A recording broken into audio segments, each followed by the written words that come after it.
Hello.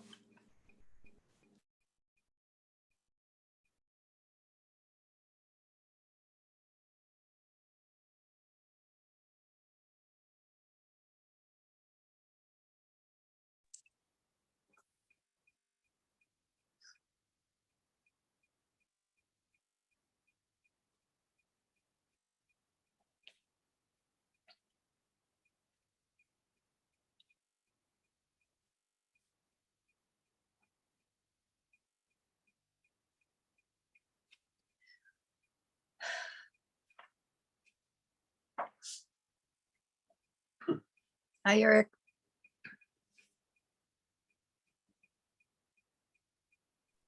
Hey Mary, how are you? Pretty good. How are you doing? I'm doing well. Good.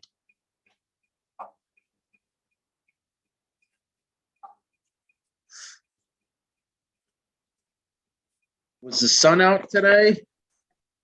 It came out very late.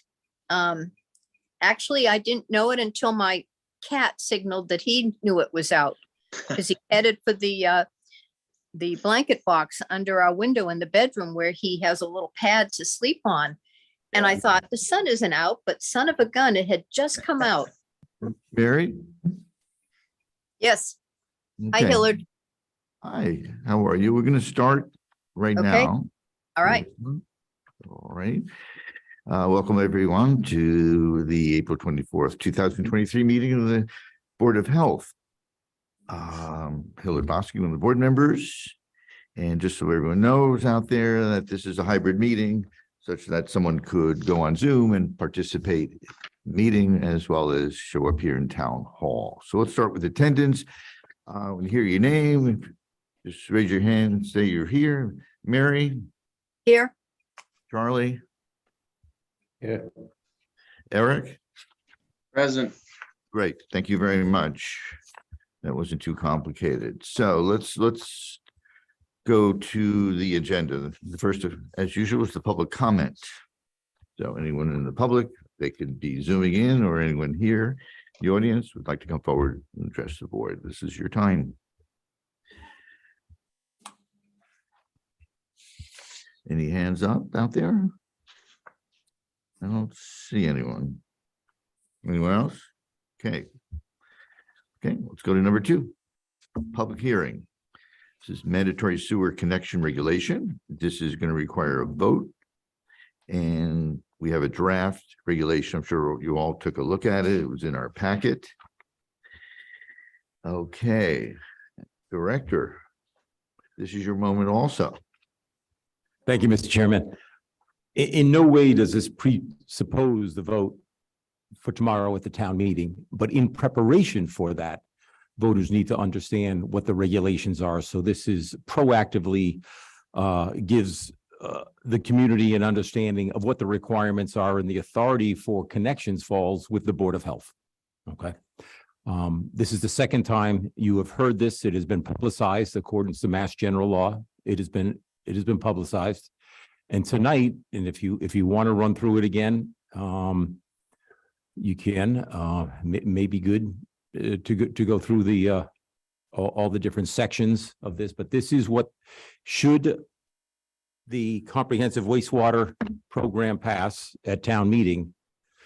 And once the plan is in place, and obviously the infrastructure and the treatment plant is built, this is the connection requirements, and they're really built off. These aren't new. We took these, what we thought was the best thinking from multiple communities, adjacent communities nearby, similar communities, so that we think we have a very good product here. The board looked at it. It's still in draft form, but a meeting and an approval tonight, or I should say a vote tonight, would move this forward. The public has 20 days for comment. It'll be put to the clerk's office, and then they would be enacted. Great. Board members, just keep in mind that voting on this doesn't really mean whether you're supporting sewering or not. This is a vote on a regulation if the public votes for sewering. Right. We're not presupposing any vote Right. at all. Great lengths for education, and then obviously as in a democracy, the community gets to vote. But these are, you're upholding, the board is upholding your responsibility. And that is to have regulations in place that when the time comes, the community has a full understanding of what is required for them to connect to the comprehensive wastewater program. The 5 sections on the regulations, authority and purpose, mandatory connection to the sanitary sewer system, severability, violations, penalties, effective date. Board members, do you want this read, or, I mean, I'm open-minded to whatever anyone wants to do, or certainly we need to look if there are any edits or anything else before we would vote. Mr. Chairman, I have a couple of, a question and a comment. Great, okay. This is just for my own clarification. 2B, under mandatory connection to the sanitary sewer system. Okay, All right, this is saying that, I'm sorry, I am very sorry. I meant 2D, the one that talks about property being transferred when there's an IA system in place that presumably is already in the 10-year countdown. What that is saying is that upon sale, the sewer has to be connected within 90 days, independent of that IA clock that the previous owner had going. Is that correct? that's how I interpreted it. Okay, that's how I did too. Just wanted to Yeah. be sure. That is correct. Okay, and then the next one,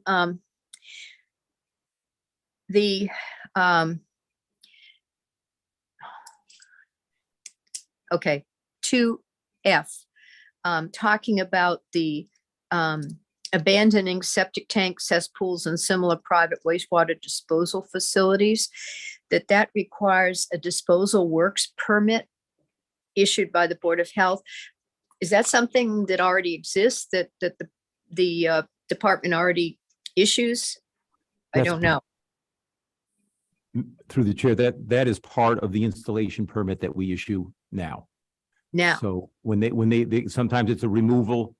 Uh-huh. This would be a decommissioning. So they would pump the tank, break the tank, fill it. But that is included right now in the installation permit that is issued for a new one, for a new one, a repair. right? And it details exactly what you have to do, It does. because that does represent then an additional expense that I don't think has been addressed anywhere. And I just think we need to be aware of that. So the chair to Mary, so I called on that. So I called to see, because we're really what the board is trying to do here is to lay out all the costs in the most affordable and cost-effective way. Pumping is between 3 and 5. And many times they'll just break it with the equipment that they have on board and they're on property, on site. And oftentimes they're able to fill the tank with sand that's already there. Okay, That would be then included, and we've checked with other communities, that's what they're doing at minimal additional expense. one and done, in other words. Exactly. And again, very site specific, depending Right, upon, sure. right. We Right. can't, it's not a one size fits all by any means, but Right. in an effort to try to make this minimize cost, we want to incentivize, actually, the only way we clean clean up the embayments and the water is by people connecting. And that's to eliminate any financial barriers, and that's one of them. So when you issue this permit, the disposal works permit, what do you require by way of inspection that it has been done according to your specifications? Through the chair to Mary, that's a great question. Right now, it's the engineer. This will Okay. be, all these plans will be, and as we do today, Title V, the engineer that puts plans together and submits them, they're reviewed and approved. And then they have to, the engineering company goes out and certifies that, and they write us in writing that they have certified it on a date, that it is in accordance with the specifications and the provisions of Title V. And that same procedure will be in place. So people would have to have an engineer overseeing. Most certainly, they're going to have an engine, the connecting. Right. It will have an installer, but it may be very simple. If there isn't a pump, if it's, gravity close, it may be minimal. But, Right. But to have, you'd want to have an engineer to do this, Right. to lay out a plan. The reason I asked is that at the public meeting at the senior center, one of the gentlemen that spoke about a housing, I guess they're condominiums off of 28, and he was asking about the connections to the individual units and that kind of thing. And kind of the outcome was that they definitely would need an engineer to do it. But it sounds as if most people will also need an engineer, at least for a small portion of what they're going to have to do. Not through the chair, not unlike Title V, the plans that come in now, but not nearly to the buoyancy and calculations and all the different, Right. Metrics that have to be in calculus that have to be put into place. This is just to make sure when they put a stub in front of the person's property to connect that, there is a degree of engineering that has to be put in place to make sure it's done right, but fairly simple in nature. Right. Unless it's a more complicated issue like that housing area was. To the chair, I remember, Mary, exactly what that conversation was. There will be those, and really depends on how intricate the system they have in place now. If everything Right. comes out the front and it collects all together and it's a straight shot and not that far and gravity fed, fairly simple and straightforward. But to mislead, there will be some complicated or more complex, let's say, they're more complex plumbing and engineering that's going to have to be done. It's really depending upon the site. Right. Okay. Thank you. Anyone else? Eric, Charlie? I had a question for Jay. You had mentioned that the systems would be broken and then filled. Do you mean physically I do. broken up? I do. So Okay. it can't hold water anymore and it cannot be used. Now, we're saying the most cost effective and minimally, the financial barrier to be minimized. Some individuals may decide if they want a pool or they want a deck or to utilize that section of their yard for an addition, something of that nature. They may go through the expense at their choice, not the board's requirement, to actually extract the system from their property. Okay. But yes, the system will be broken. And other than breaking and removal, are there any other acceptable forms of decommissioning at this point? Well, the board could require that they remove them. This is the most cost effective so that it Okay. can't be, it's pumping, breaking the tank, filling the tank, and it's not material coming onto the property. And I've talked to several installers that said, no, we do now. We just use the material that's on site. Okay. And again, all in an effort to make this as affordable and efficient, but make no mistake, some individuals have already said, can I extract that and remove it from the property so that I might want to be able to use something, an addition, a garage, a pool, whatever they want to do. Understood. Thank you. I just have one question. We can look at number 2, looks like the last sentence here. It says, such connection shall be within 2 years from the date of the official mailed notice of sewer service availability by the town of Yarmouth, acting by and through the Board of Sewer Commissioners or its successor. And for the same reason, I'm just going to read one more, and that's in B. 2B, it says, all properties as to which such notice has been mailed and to which ownership is transferred shall be required to connect to the sewer line within 90 days of transfer. The issue is mailing. One of the things we have had are people coming in front of us when they're late with their tobacco license, for instance, and claim they never got it, received it. The question is, how will these be mailed and how do we know the person received it? Because it may, timing wise, it may not be time for taxes where you're going to, or your water bill when you're getting your notice that 2 years is starting. What should be done with that to guarantee the person received it? You know, this is done in phases. It might not, it might be possible that this could also be posted. We could actually post the property, or whether it's a door hanger, something of that nature to inform. And again, that's not foolproof either. So those, something could happen there. But I think, I don't, in my estimation, we're not going to go through the expense of a certified letter. I think first class mail. Incredibly expensive, And a door hanger probably would be enough. Now, to the chair, that one of the, Mary, you were there. One of the questions that came up at the senior center was, do I have to wait 2 years to connect? And very clear. So the residents listening at home, it's within 2 years. You can immediately connect, but that terminal, that phraseology might be a little bit confusing. You do not have, there is not a waiting period. Right. Actually, we want individuals to be, should this all pass, and we're now implementing these regulations, we'd want them to connect immediately.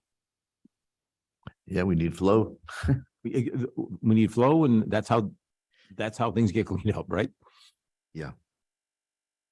This is a long-term, this is a generational investment, right? This is just the first phase, but it's a generational investment in the future of Yarmouth. And certainly it falls very, right at the pillar of public health, how wastewater is handled. Absolutely. Yeah, I don't see any alternative. So we go ahead and vote if anyone wants to do that.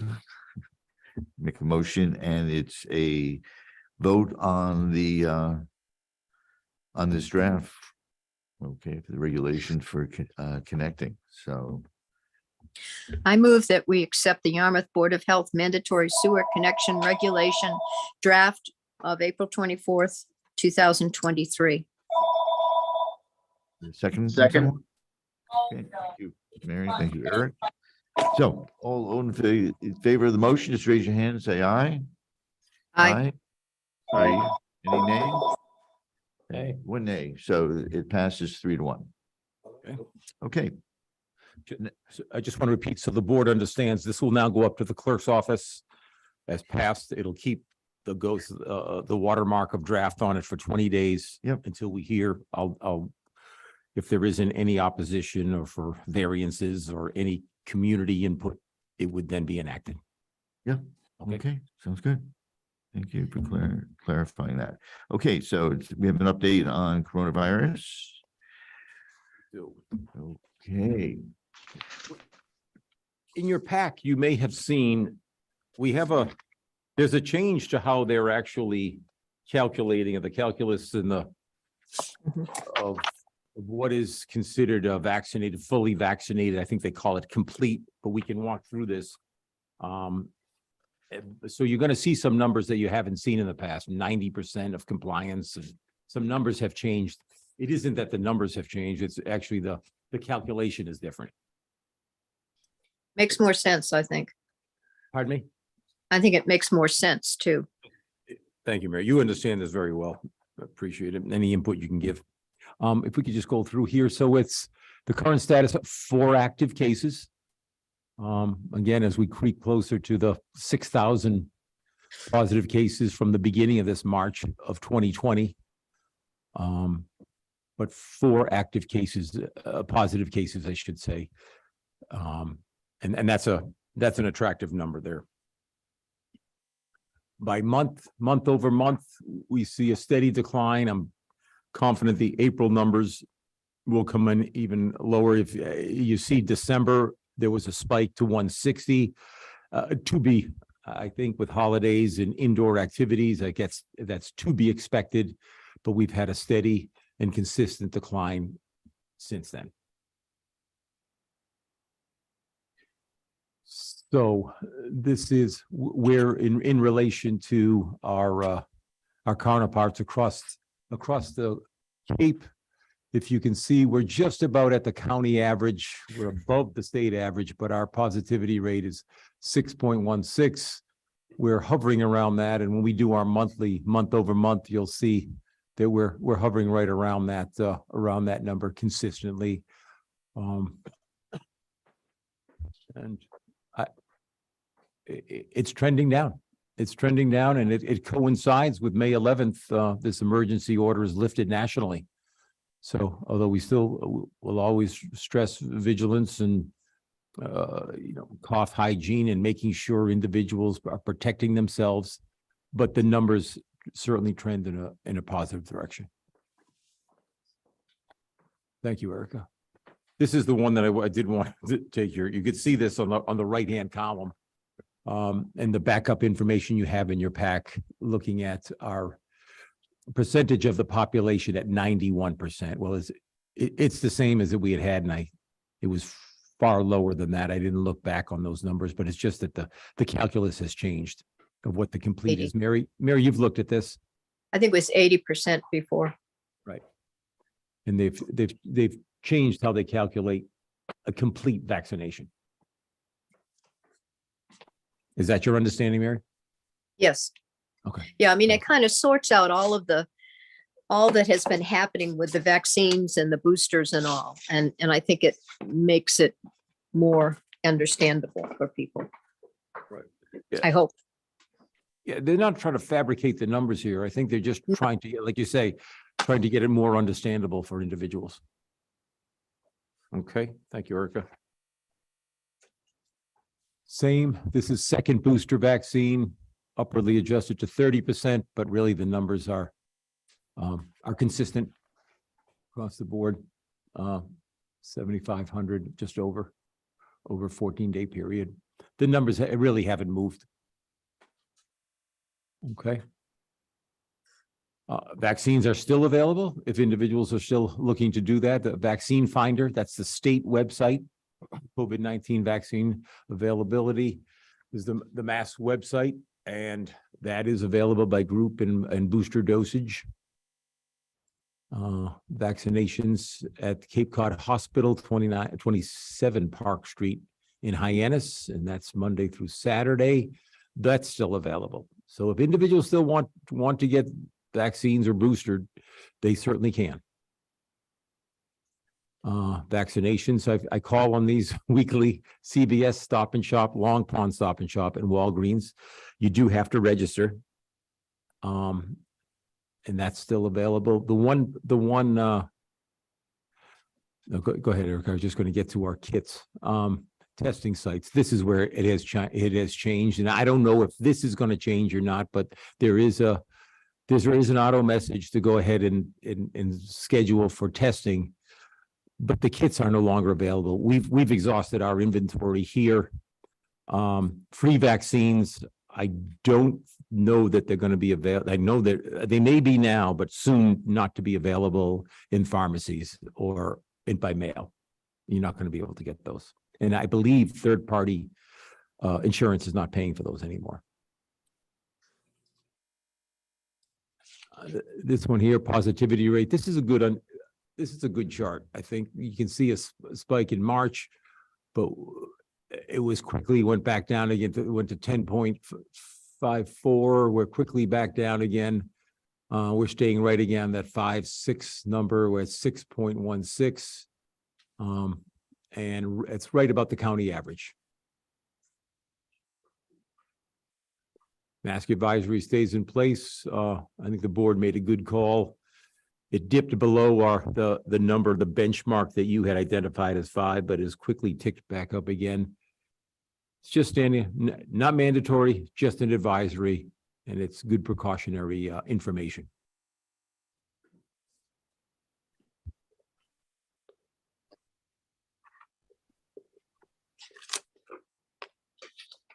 Well, Mary, you were certainly right. Let's not jump on 4.99%, the positivity rate. That was correct.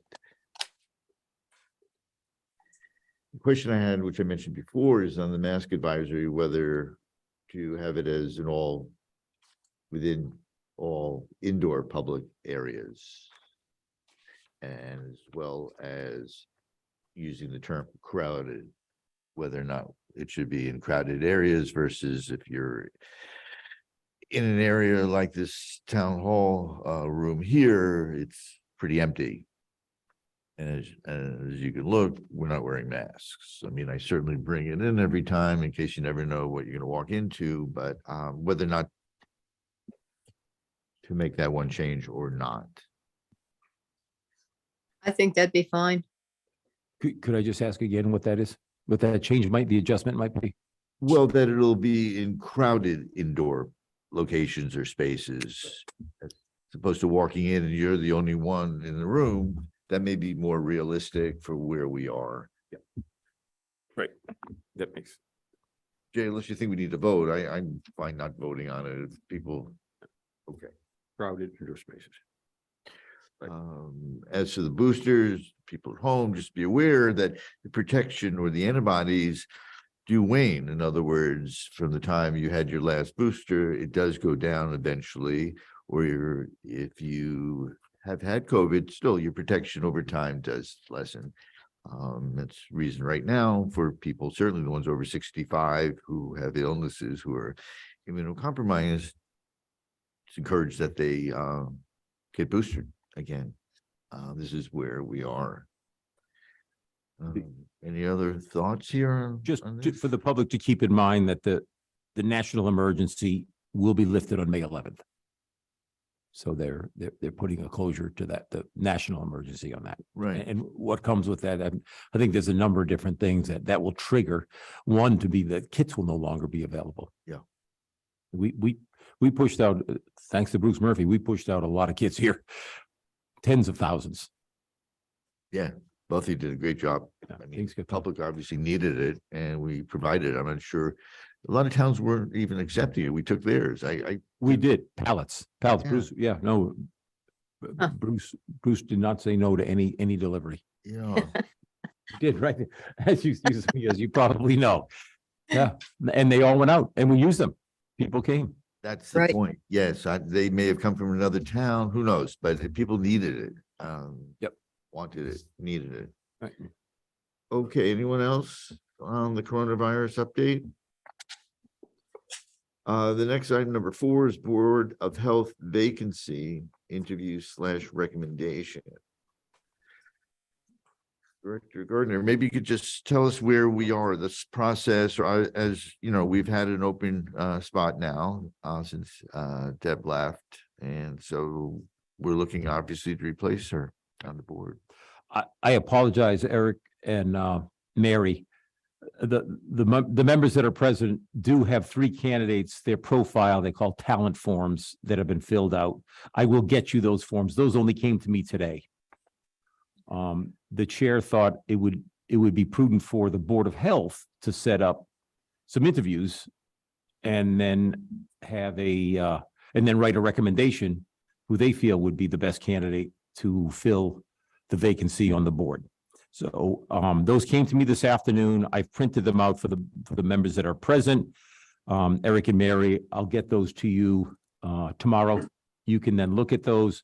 But the next piece would be to schedule, and again, you're not the appointing authority, but you give a recommendation, and the administrations that thought that would be valuable, that you had a chance to interview.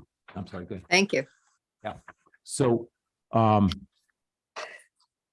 guess the next piece would be to schedule a date that for an interview or interviews. There's 3 candidates, and then a vote, and then a letter of recommendation to the select board for appointment.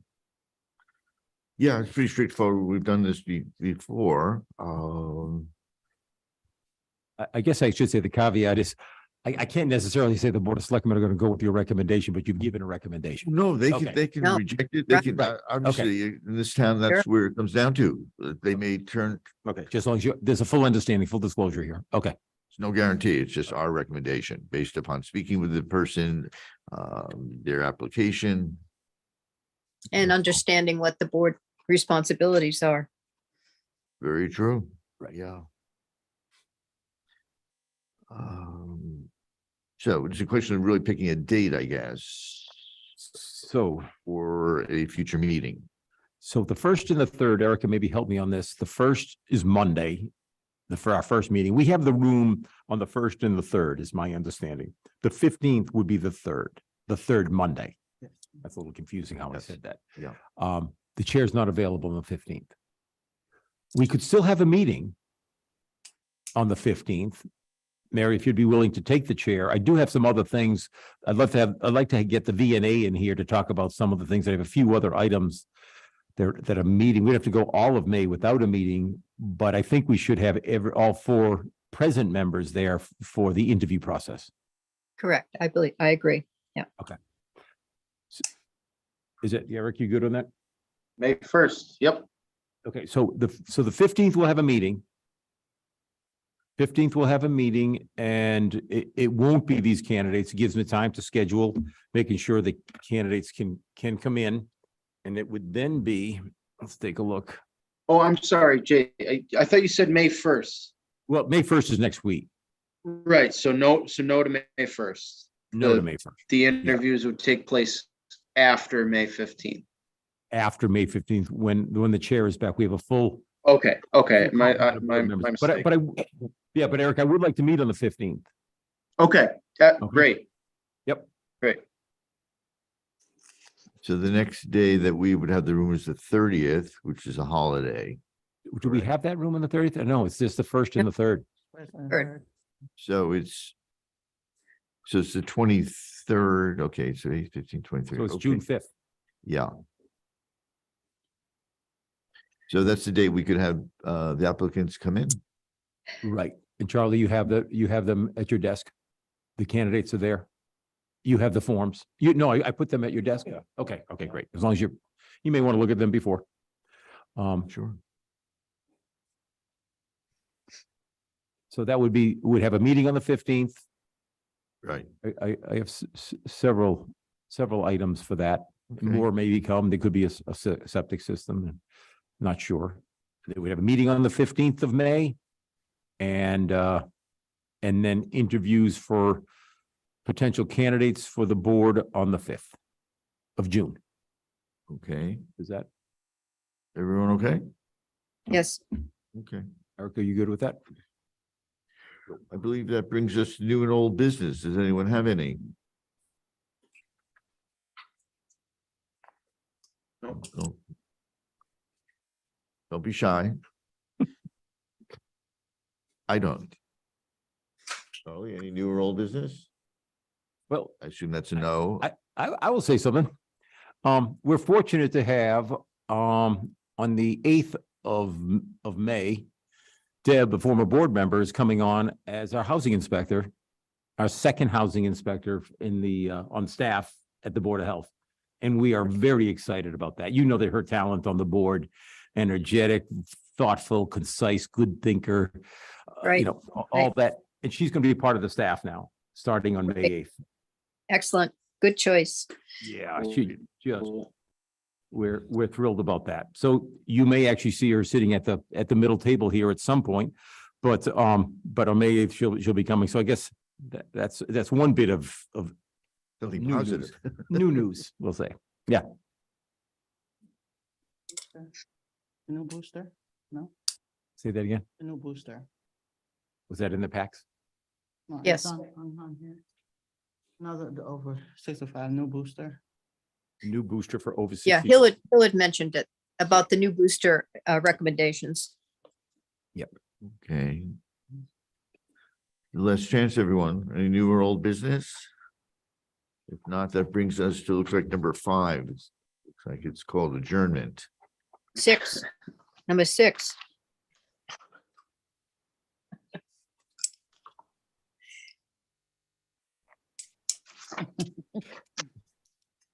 Sure, I'll make a motion to adjourn. Okay. There we go. Oh, there we go. I was looking at, I think it's different numbers depending on which Yeah. one you look at, right? 6 on ours. That was the discrepancy. Okay. Well, whether it's 5 or 6, we have a motion We're- put we're forth leaving. here, Motion's still in place. whatever the number is. Would there be a second on someone? Be brave. This is a motion to adjourn. Anyone interested in leaving? Second, Oh, well, we gotta take her here. That's great. I wish I could. Yeah.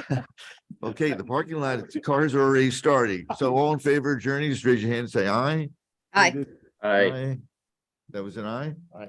Okay, unanimous. This meeting is over. Thank you, everyone. Be well. Thank you. Take care.